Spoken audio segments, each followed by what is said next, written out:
Welcome to Snail Story, where slow, profound tales are told with all our hearts. Today, we embark on the journey of Elena and Adrian, two seemingly opposite souls, bound by the past, by resentment, and ultimately by love. Have you ever wondered, can a mistake lead to the best thing in one's life? If you love stories of healing, forgiveness, and new beginnings, don't forget to follow the Snail Story channel and turn on notifications so you don't miss our upcoming stories. Now, let's listen to this tale. Edinburgh was shrouded in a fine drizzle, tiny droplets clinging to the silver-gray rooftops and trailing down window panes.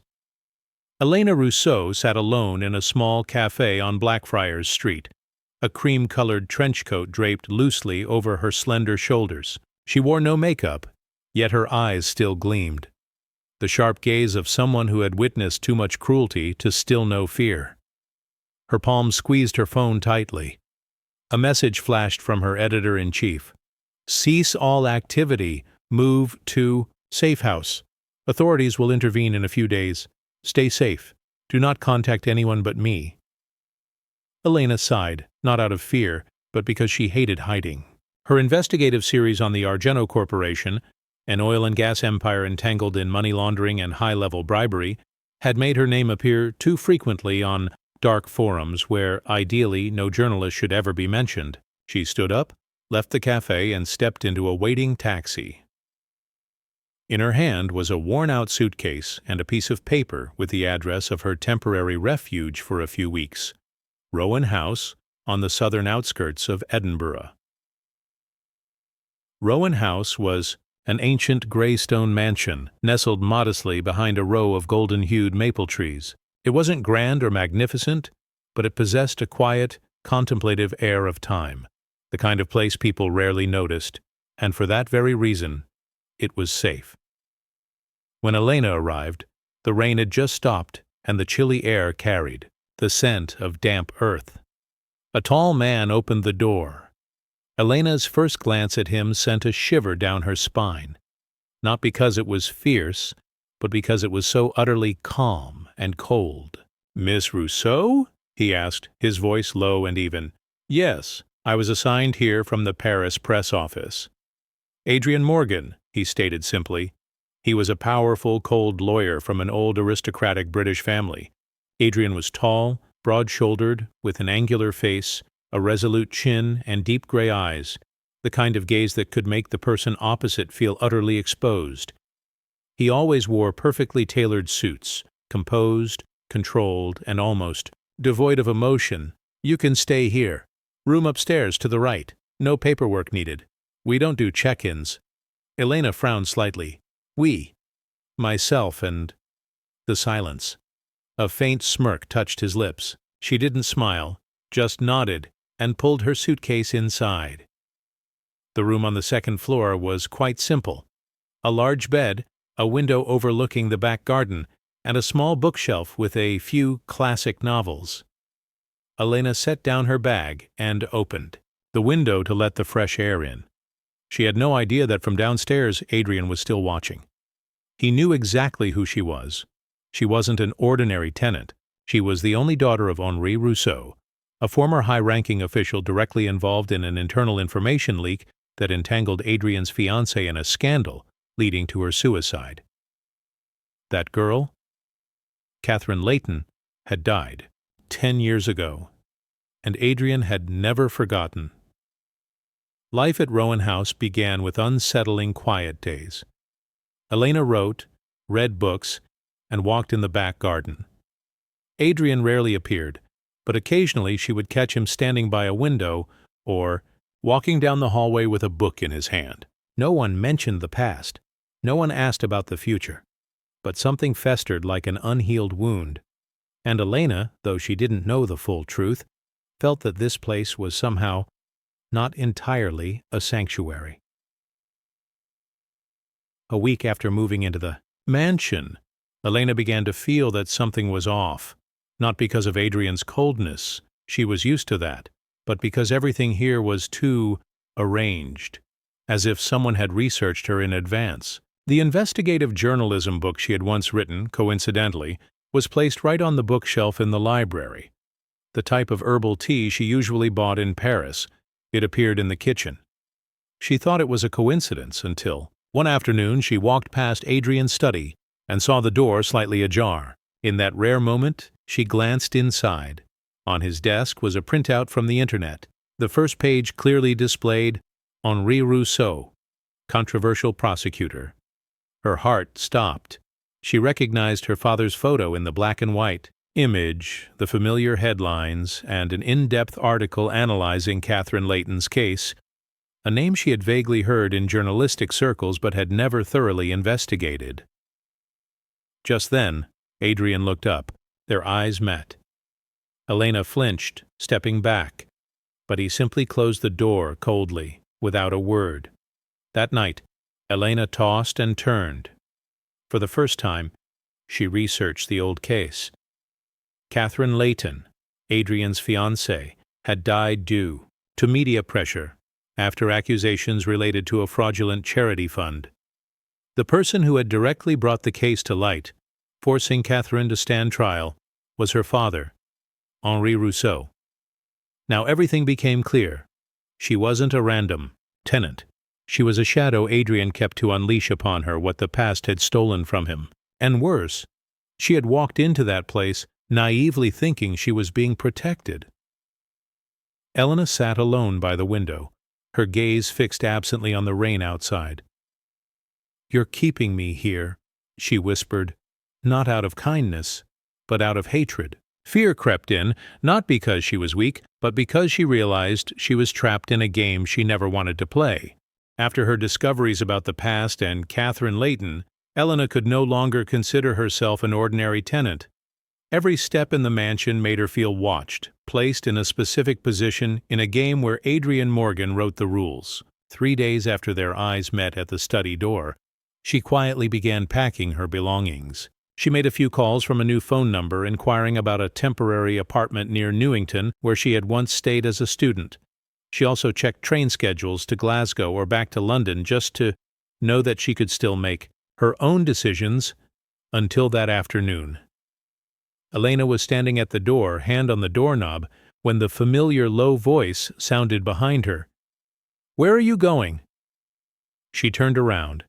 Adrian stood at the foot of the stairs, hands in his pockets, his expression not angry but absolutely resolute. I need another place," Elena said, trying to keep her voice calm. "I don't feel safe here anymore." "Is that so?" He smirked, slowly ascending the stairs. "Well, that's a pity, because I think the media would be very interested to know that Miss Rousseau has left this secret hideout." Elena froze. He came closer, his voice dropping to a whisper. "You know, the journalists following the Argento case are desperate for news. Just an anonymous email, a simple description. Reporter Elena Rousseau, key witness, spotted somewhere near Glasgow." That would be enough. Her face went pale. "Are you threatening me?" "No, I'm giving you a choice." He tilted his head. "Either stay in this safe place, or play hide-and-seek with the very people your father once called organized criminals." Without another word, Adrian turned and walked away, leaving Elena standing like a statue before the door she couldn't open. That evening she untied her shoes, reopened her packed suitcase, took off her coat, poured a glass of water, and sat quietly under the dim light in the living room. She realized she was no longer free, not because she was shackled, but because Adrian Morgan had tightened every exit, using the simplest weapons, power and information. And she, the daughter of the man who had caused the death of his fiancée, was now living as a hostage. The only difference was, no one was coming to pay her ransom. Elena didn't leave, not because she forgave Adrian, nor because she lacked courage, but because Adrian Morgan was right about one thing. If she stepped out of this place, she would no longer be the reporter. She would become the target, the prey, and she knew very well What she had exposed in her recent investigative series didn't just anger politicians. It made those behind the curtain of money and power want her to disappear from this world. Rowan House was no longer a refuge. It was a cage, velvet-lined, but still a cage. And the keyholder was Adrian. The following days dragged on, heavy. Elena maintained her old habits as a way to resist the invisible control. Writing, reading, gentle yoga, drinking tea. But the atmosphere in the house had clearly changed. Adrian appeared more frequently. He no longer avoided her. Instead, he was often in the library when she came for books. He would sit reading the newspaper in the living room every morning, or sometimes he would enter the kitchen when she was making coffee, saying nothing, just quietly pouring himself a cup of tea. The silence between them was no longer a distant gap. It was like a waiting period. Something was growing, simmering, but neither wanted to name it. One night, Elena woke up in the middle of the rain. The wind blew hard, rattling the windows. Unable to fall back asleep, she put on her robe and went down to the kitchen for warm water. Unexpectedly, Adrian was there too. He wore a white shirt, gray trousers, no tie, holding a half-empty glass of whiskey. They looked at each other. A long moment, wordless. Then Elena quietly poured hot water into her cup and sat down on the opposite chair. "Can't sleep?" she asked, her voice hoarse from interrupted sleep. "Never sleep well on rainy nights," he replied. "I hate the sound of the wind." Elena nodded slightly. "Conversely, I like it, like the sound of another world, where people no longer have to be strong." Adrian looked at her, his usually sharp gaze now softening fleetingly. "You always speak like someone who has lived two lives." "Perhaps," she replied, taking a sip of tea. "Once before becoming a journalist, once after." Another silence passed. Then Adrian set his glass on the table, his voice deeper. "I know you found everything out." Elena didn't answer, but her eyes clearly confirmed it.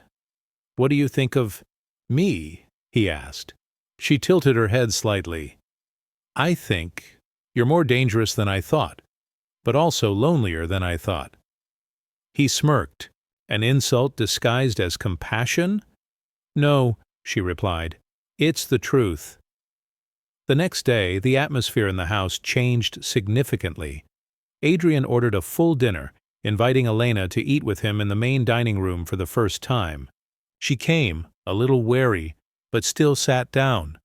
Pale yellow chandeliers, red wine, white tablecloths, hydrangeas. Everything was too perfect, like a date if not for the shattered past between them. Adrian looked at her, his gaze this time unconcealed. "Have you ever thought, if the past hadn't been like that, we might have been different people?" Elena put down her fork. "No, I don't believe in assumptions. I only believe in what people choose to do after knowing the truth." He nodded. "So, what if I choose not to continue punishing you?" Elena was silent. She didn't know if this was a genuine change or a new mask. Adrian set his wineglass down, leaning slightly towards her. "There's one thing I need to admit. From the moment you walked into this house, I thought I was in control of everything. But I was wrong. I didn't expect that you would make me feel guilty. And that scares me." Elena paused. For the first time, she saw in Adrian's eyes not calculation, but something fragile and very human. After dinner, they walked in the small garden behind the house. Neither spoke much.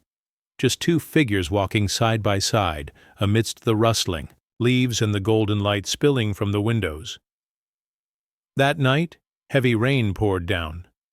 Elena couldn't sleep again. She went down to the library to get a book, but found Adrian sleeping on the long sofa. He lay on his side, his shirt still crisp, one hand on his forehead. He looked completely different, no longer the formal, authoritative image, just a lonely man in a troubled dream. Elena approached, intending to cover him with a thin blanket, but as she bent down, her hand just touching the edge of the sofa, Adrian opened his eyes. Their gazes met, too close. A breath held, a dry swallow, And then, as if all unspoken things were drawn into that moment, he reached out and gently pulled her hand.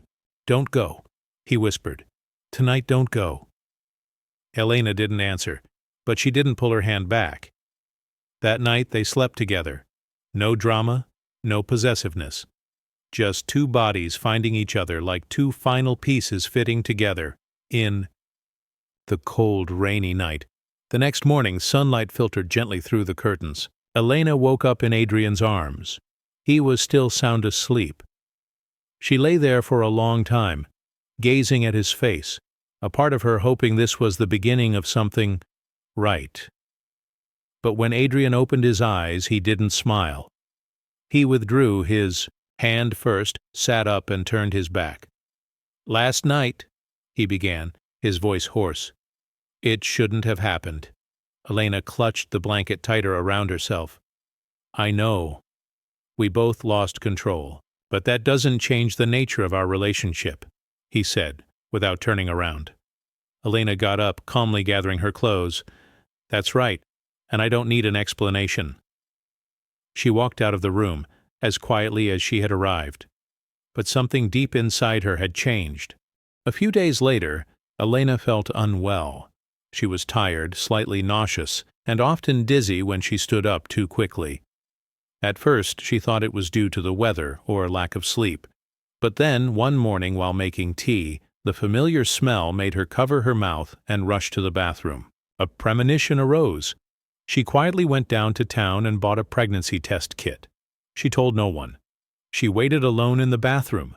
30 seconds, 1 minute, 2 red lines, clear, undeniable. She clung to the sink, her head spinning. Her heart felt like it had dropped into a bottomless pit. She was pregnant. And the baby's father was the man who had kept her here only for revenge. Elena collapsed onto the cold tiles, her hand on her belly. She didn't know if this was punishment or a test of fate. Elena didn't talk much about her father, not because she didn't respect him, but because, deep down, she had never truly understood the man. Henri Rousseau was an icon in the French justice system.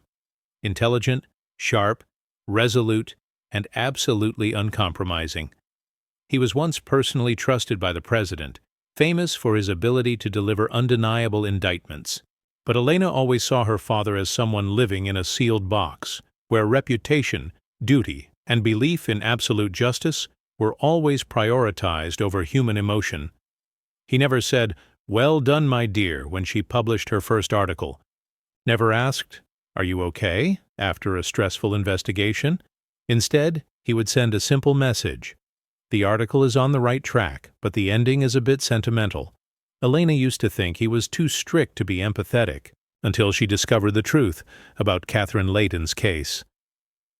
One night, after learning Adrian kept her for revenge, Elena quietly called her father. "Where are you?" Henri asked, his voice unchanged. Calm, emotionless. "In Scotland," she replied. "In a mansion, belonging to Adrian Morgan." A few seconds of silence on the other end. Then he sighed. "He's keeping you there?" "Yes, because of you." Another pause. Elena clearly heard him take a deep breath through the phone. "Do you know how many years I've lived with that regret?" Henri said, revealing a rare vulnerability for the first time. "Did you know she was innocent?" Elena asked. "I suspected, but I couldn't do otherwise. What I had in my hand at the time was evidence and duty. I once told Catherine that if she didn't testify, the system would crush her. I didn't think she would choose to end her life." Elena was silent. "Adrian came to see me a year later," Henri continued. "Not to kill me, but just to look me straight in the eye and say, 'I don't need you to admit you were wrong. I just want you to live with that feeling for the rest of your life.'" "And you really lived like that?" Elena asked. "Yes." After that call, Elena saw her father in a different light. He wasn't a cruel man, just a man who had believed in the law so much that he lost his own humanity. And now, Adrian Morgan was also standing on that very line, between reason and heart, between revenge and salvation. Elena understood one thing. If she didn't break that vicious cycle, the child within her would grow up bearing a burden it didn't choose to carry. A few weeks after the shocking moment she discovered a tiny life within her, Elena's life sank into heavy, grueling days. Morning sickness arrived unannounced. Her mornings were a struggle with nausea. Her body was constantly exhausted and drained, and eating became an ordeal. She often skipped meals, but sadly, Adrian never questioned it or showed concern. His cold indifference, that constant lack of care, pierced her heart with indescribable sorrow. Because more than anyone, Elena knew Adrian was the father of the baby growing inside her, but he seemed unaware, or worse, unwilling to know.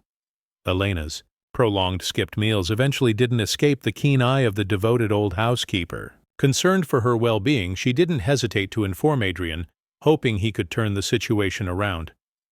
Adrian was working in the study when the housekeeper gently knocked. "Mr. Morgan, I apologize for disturbing you, but I think Miss Elena isn't well." He looked up. "Not well how?" "Pale, often nauseous, and she hasn't been eating much these past few days. I'm worried." A strange intuition suddenly struck him. He closed his files and stood up without a word. He knocked on her door. "Elena?" His voice, deep and low, carried a hint of concern. She didn't answer. She was scared. If he knew, would he think she did it on purpose?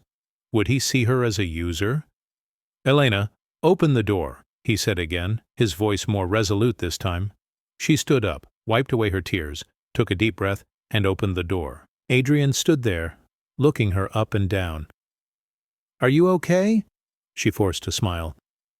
"Just a little tired." He saw the pregnancy test kit in her hand. She flinched, but it was too late to hide it. Silence enveloped them both. "Is it true?" he asked, his voice unexpectedly gentle. Elena nodded softly, her gaze unwavering. "About 5 weeks." Adrian took a step back as if struck hard in the chest. His whole body tensed, but his eyes held an inexpressible complexity. "What are you going to do?" he asked after a moment. "I don't know," Elena answered frankly. "I only know I won't abort the baby. Even if I'm alone, I will keep this child." Adrian clenched his fist. A storm of emotions raged within him. Instinct told him this was responsibility, consequence. He had to control the situation, to resolve it. But the human part of him, the part that had softened, the part that had been moved by her, trembled. No one spoke another word. Elena gently closed the door. That evening, Adrian sat alone on the steps leading to the back garden. The cold wind lashed at his shirt, but he felt nothing. His mind was a loop of unanswered questions. Why did he feel worried? Why, instead of anger, did he feel pain? And why, in the moment he saw her place her hand on her belly, the first thing he thought was, Catherine would smile. His former fiancée had longed for a child, but they never had the chance. She had left too soon. Everything stopped in her youth, leaving an inconsolable sadness. He had believed he would never be able to love again, never be able to have a family. Unworthy. But now. Adrian buried his face in his hands, fingers clenching his disheveled hair. A child. His flesh and blood. The result of a night he both wanted to deny and could not forget. Elena was unlike anyone he had ever known. She didn't demand, didn't complain. Just quietly endured, which only made him feel more cowardly. He didn't know what would happen. He only knew that from that moment he was no longer in control. Rowan House was unusually silent. After the night Adrian discovered Elena's pregnancy, nothing was the same. No more subtle confrontations, no more tense evasions, but no intimacy either. Just a thick silence between them. No longer hatred, but something unnamed, waiting to be shaped. Adrian didn't seek her out, but the housekeeper began bringing Elena's favorite dishes to her room. One day, a bottle of prenatal vitamins appeared next to the tea tray with no sender's name. She knew, without asking. Elena didn't refuse, but she also didn't say thank you. She needed time. One morning, when Elena woke up from a terrible bout of nausea, she thought this time she would faint. Adrian found her. He was preparing to leave the house when he saw her collapse at the foot of the stairs, drenched in sweat, her face pale. Without a word, he picked her up, gently carried her back to her room. Naturally, without asking. She didn't resist, just closed her eyes. She was too tired. After she was back in bed, he made ginger tea, waited for her to drink it, then placed a hand on her shoulder. "Tomorrow," he said, "I'll take you to see a doctor." Elena didn't ask why he had changed his tone. She just nodded faintly. At the private clinic in South Edinburgh, when the ultrasound screen showed the baby's heart beating furiously, Adrian was stunned. "Growing very well," the doctor said. "About 9 weeks now." The steady heartbeat echoed in the bright white room, resonating with something deep inside Adrian that he thought had long died. When they got to the car, he opened the door for her, for the first time. Not forced, not awkward, simply the right thing to do, a natural act coming from the depths of his heart. That afternoon, Adrian returned to the library and collapsed onto the old leather armchair. The night before, he had dreamt. A vague nightmare, just an image of Catherine standing in the back garden of the mansion, her sad eyes looking directly at him. "You're making the same old mistakes," her voice echoed from afar. Adrian woke with a start. Cold sweat seeped through his shirt. He sat up, opened his phone. A decision he had never dared to make in 10 years. He called Henri Rousseau. "Adrian Morgan?" the voice on the other end responded. "I'm not calling to blame. I'm calling to end this," Adrian said, his voice low and even, full of resolve. Henri was silent for a few seconds. Then he said softly, "My daughter doesn't deserve to carry my pain and yours any longer." Adrian closed his eyes. "If you still love your daughter, then trust me. I don't want revenge anymore, but I also don't know how to fix what I've broken." Henri said only one sentence. "Then don't hold her back. Let her choose for herself." That evening, Adrian invited Elena to the old garden behind the mansion, a place he had never brought anyone since Catherine died. "Catherine used to love this place," he said, pushing open the old wooden gate. "I've kept it untouched. No one was allowed in. The garden was covered in vines. A few flower beds had withered, the stone benches were covered in moss. But the air was still warm, as if holding the breath of an unextinguished memory. Do you still love her?" Elena asked, her voice filled with curiosity and a hint of fear. Adrian was silent for a long time, as if reorganizing pieces of memories. "I love the memory, but I can't live in it forever." Elena nodded, her eyes as still as a lake. "I can't be her. I don't want to live in someone else's memory. And my child isn't meant to fill that void." "What are you saying?" Adrian stepped closer, a vague fear creeping into his voice. "I'm leaving here. After the baby is born," she said, her voice resolute.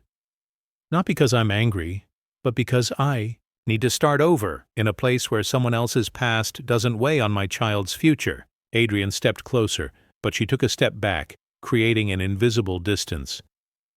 "I don't need your apology. I just need to make my own decisions." That night, Elena sat writing under the flickering candlelight by the window. A blank sheet of paper lay before her. It was a letter to her unborn child. "My dear child, I don't know who you will resemble, but I know I will love you as the most righteous thing in my life. Even if you came from a mistake, you are never a mistake. You are the only thing that makes me believe I am still worthy of a new beginning. I will take you away if I have to, not to run away, but to live a life not overshadowed by the darkness of others. If your father wants to come with us, I won't stop him. but I will not trade my freedom for anyone else's presence. I love you more than fear itself." A few days later, Elena quietly left on a drizzly early morning. She left no note, called no one. She only carried a small suitcase and ultrasound images carefully tucked into her coat pocket. She caught a bus to a small town in the north, where she hoped to find a new beginning. But as soon as she arrived, before she could settle, a fierce, sharp abdominal pain struck. The pain relentlessly led her to an old district hospital, nestled deep in the remote hills. The doctor said she was at risk of miscarriage and needed absolute rest. Elena lay alone on the white bed, the strong smell of disinfectant filling her nostrils. Outside the window, only the melancholic sound of wind sweeping over the corrugated iron roof. She gently placed a hand on her belly. "Please don't leave." "Me, my love," she whispered, tears streaming down her face. The hospital was nestled among the misty hills, more than 20 kilometers from the nearest town. It was the kind of place people only went to when there were no other options. A place for those who wanted to live quietly or quietly wait. Elena woke up after 2 days of short unconsciousness due to exhaustion. She opened her eyes to a grayish-white light, a damp ceiling, and the familiar smell of disinfectant. An elderly nurse was changing her IV drip by her bed, speaking softly when she saw Elena was awake. "You're stable now. The baby is healthy, but you need absolute rest." Elena nodded. Her voice was hoarse. "Thank you." 3 days later, she could sit up and eat some thin porridge. No family, no friends. She quietly looked out the only small window in the room. Outside, the sky was still foggy, the wind rustling the bare branches. She thought of Adrian, not hoping he would come, but to tell herself that she had done the right thing by leaving. At Rowan House, Adrian entered Elena's room, now empty. The ultrasound image was still on the table, next to a cold cup of ginger tea. "She's gone," the housekeeper said, standing behind him. "How long have you known?" Adrian didn't turn around. She asked for directions to the bus station 2 days. Ego. I didn't dare stop her. Adrian gripped the armrest of the chair. For the first time in 10 years, he felt weaker than ever. Henri Rousseau received a call. It was Adrian on the other end. "She's left," Adrian said, his voice hoarse. "What are you going to do?" Henri asked. "Find her, not to control her, but to be there, if she wants me." Henri was silent.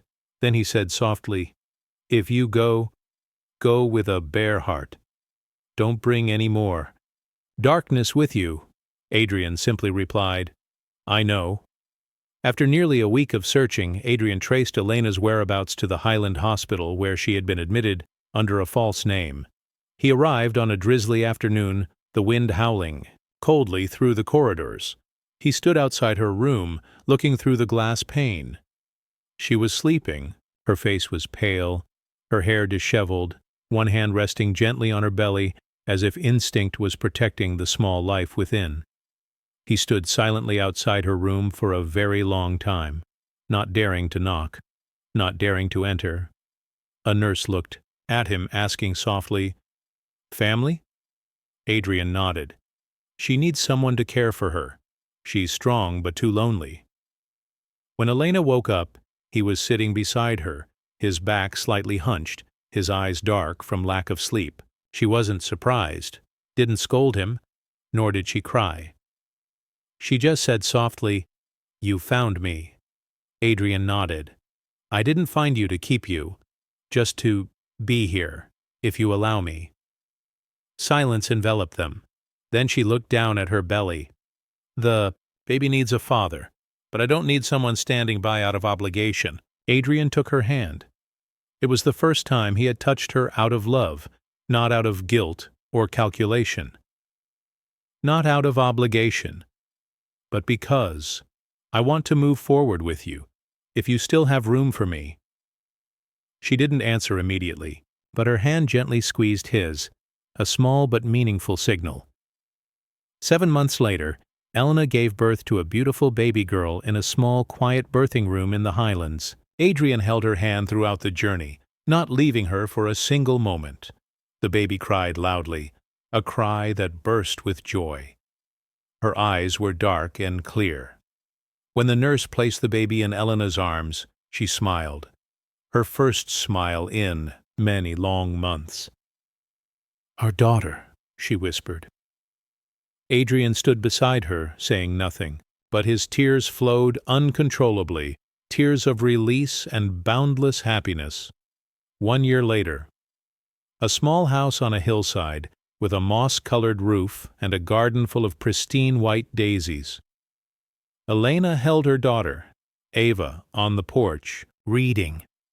Adrian was in the kitchen, clumsily learning to cook French dishes under his wife's guidance.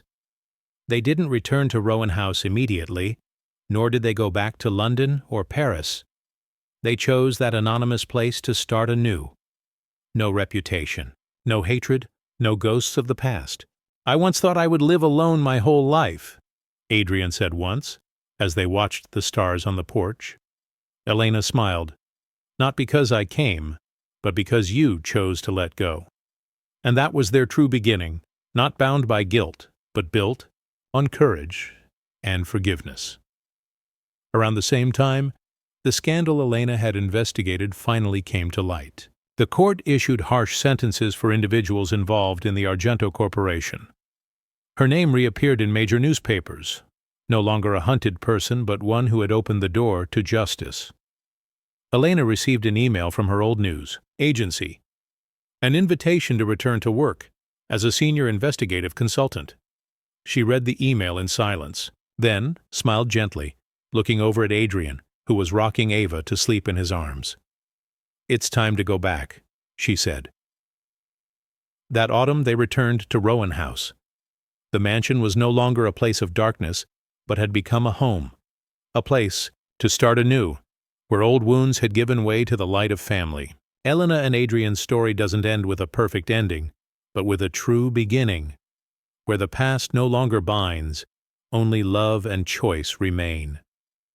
Thank you for joining Snail Story to the very end. If anything touched your heart, please leave a comment below. I'd love to hear your thoughts. And don't forget to subscribe to the Snail Story channel to continue your journey with us for more healing, gentle, yet deeply meaningful stories. See you in the next video.